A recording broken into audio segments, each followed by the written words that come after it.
맞춤 보형물 실리콘의 끝판왕이다. 좋은 건 맞는데 이름만 보고 선택하시면 안 됩니다. 제작보다 더 중요한 건 내 코를 얼마나 정밀하고 예쁘게 디자인을 하느냐입니다.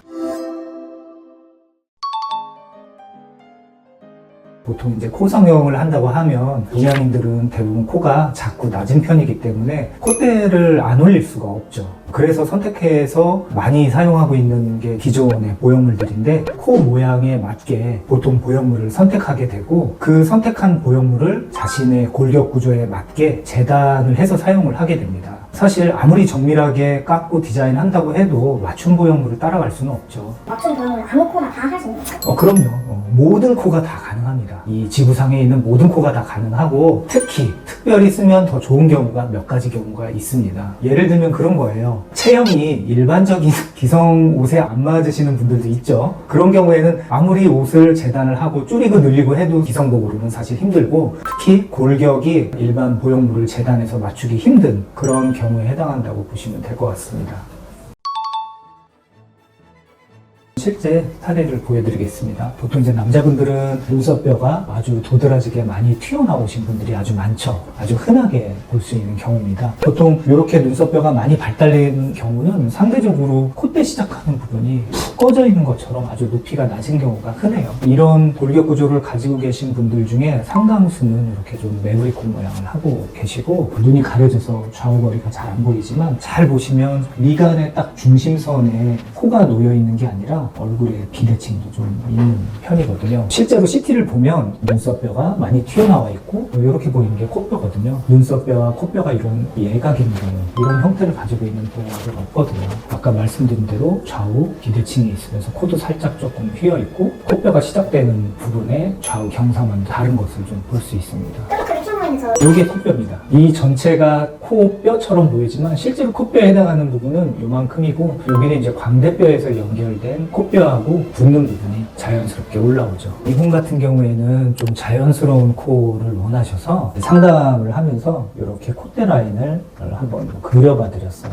이 디자인을 아까 보여드린 그 CT 기반으로 해서 보형물을 디자인해서 만들게 됩니다. 대략적인 보형물의 두께는 뭐 한 4.5mm 정도 측정이 됐네요. 이분 코에만 딱 들어맞을 수 있는 세상에 하나밖에 없는 유일한 보형물이 만들어졌어요. 수술하고 4개월 정도 됐을 때 사진인데 확실히 입체감이 확 살았죠, 그죠? 아까 말씀드린 대로 코뼈의 중심선이 살짝 오른쪽으로 치우쳐 있었는데 보형물로 고정을 한 거예요. 정확하게 정중선에 잘 맞게 수술이 됐고 사면에서 봤을 때는 아주 자연스럽게 남성스러운 콧대 라인이 만들어졌습니다. 수술 전후를 비교해보면 보형물이 디자인한 대로 잘 들어있는 것을 볼 수가 있었어요. 수술 전에는 매부리 콧 모양이었다가 디자인을 이렇게 그려서 만들었고 그대로 자연스럽게 어울리는 콧대 모양을 얻을 수가 있었습니다.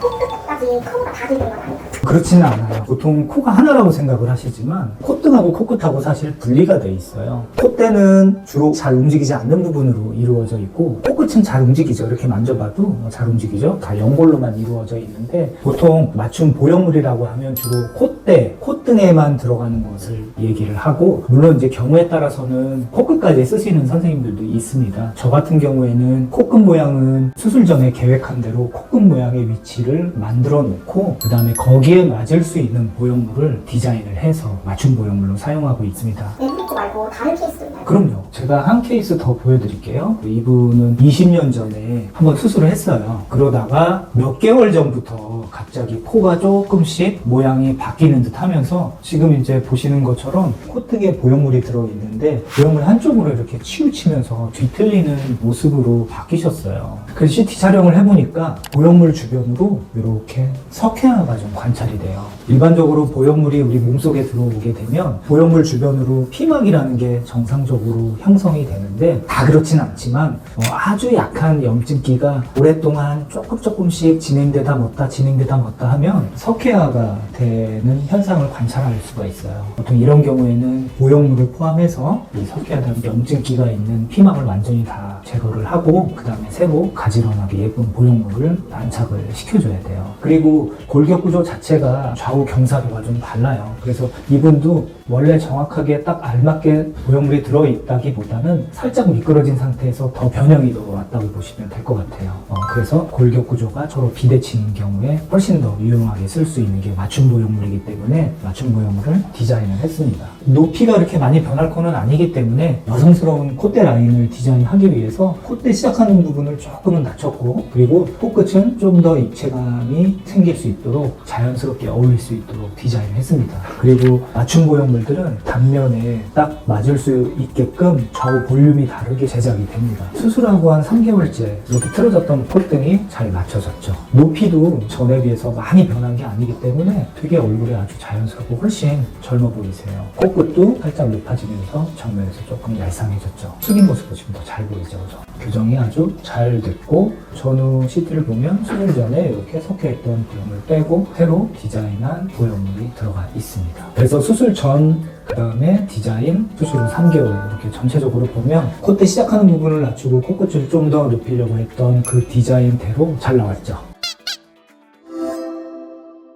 오늘은 한 2케이스 정도만 보여드렸는데, 아까 처음에 말씀드린 것처럼 모든 코가 다 가능하다. 나는 이렇게 지금 매끈한 코가 너무 싫다, 매부리를 만들고 싶다라고 하면 그럼 매부리를 자연스럽게 만들 수 있는 거예요. 콧등의 라인도 디자인할 수 있는 게 이 맞춤 보형물의 아주 가장 큰 장점이라고 생각하시면 됩니다. 코 성형에 관심이 많거나 또 코 성형을 계획하고 계신 분들 중에 실리콘의 부작용에 대해서 되게 걱정을 하시는 분들이 많은데, 실리콘이라는 보형물 자체가 내 몸에 있는 재료가 아니기 때문에 어쨌건 재료 자체가 가지고 있는 한계점은 분명히 있습니다. 그렇지만 그걸 최대한 단점을 보완하기 위해서 요즘에는 이런 기술들이 많이 좋아지고, 특히 모양적인 부분 너무 높다, 자연스럽지 못하다, 또는 보형물이 틀어졌다, 움직였다, 변형이 왔다, 그런 확률을 많이 낮출 수 있는데 도움이 되는 재료이기 때문에 맞춤 보형물 한번 생각해 보시는 것도 괜찮다고 생각이 들고, 이런 맞춤 보형물에 대해서 좀 더 궁금한 점이 있으시면 댓글로 남겨주세요. 제가 직접 답변 드리도록 하겠습니다. 이상 원어비 성형외과 차명규 원장이었습니다. 감사합니다.